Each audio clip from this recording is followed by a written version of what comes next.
জাহান্নামের ভয় গুনার কথা বলে কইরা তাদের শরীরের চামড়াগুলো থর থর থর থর করে কাঁপতে থাকে, তাদের কলবটা থর থর করে কাঁপা ওঠে। এ দুনিয়াদার পাগল আমার বাদররা, গুনার পর গুনাহ কইরা যাইতেছি কই, জাহান্নামের ভয়, মাওলার আযাব ও গজবের ভয় কই, একটু চোখেও তো পানি আসলো না রে বাবা। কই তোমার আমার চামড়া তো একটু থর থর করিয়া কাঁপলো না? তুমি এখন পর্যন্ত কামেল মোমেন হইতে পারো না।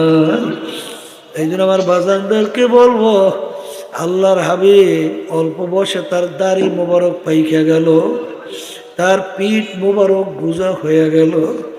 সাহাবায়ে কেরাম বলেন, ইয়া রাসূলুল্লাহ, ইয়া হাবিবাল্লাহ, এত অল্প বয়সে আপনার দাড়ি মোবারক কেন পাইকা গেল? আপনার পিঠ মুবারক কেন গুজা হয়ে গেল?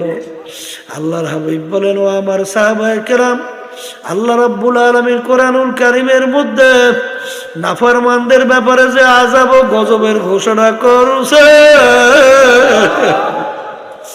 ওই আযাব আমার উম্মত কেমনে সহ্য করবে?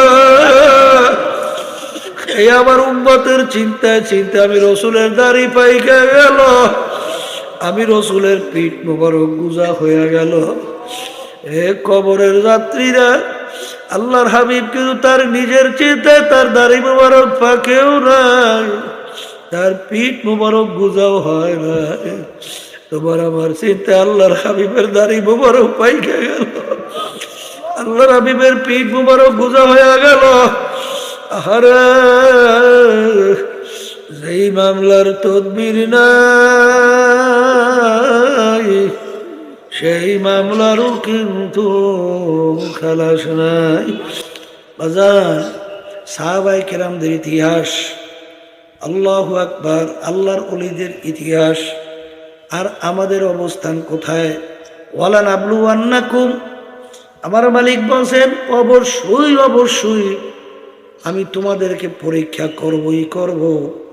লামে তাকিদ, নুনে তাকিদ, অবশ্যই অবশ্যই আমি তোমাদেরকে পরীক্ষা করবই করব। পরীক্ষা পাস না কইরা কেউ কিন্তু বেহেশতে ঢুকতে পারবে না।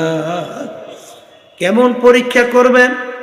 নবীরা পর্যন্ত এক পর্যায়ে মাওলার দরবারে হাত উঠাইয়া বলে, মাতা নাসরুল্লাহ, মালিক আপনার সাহায্য কোথায়?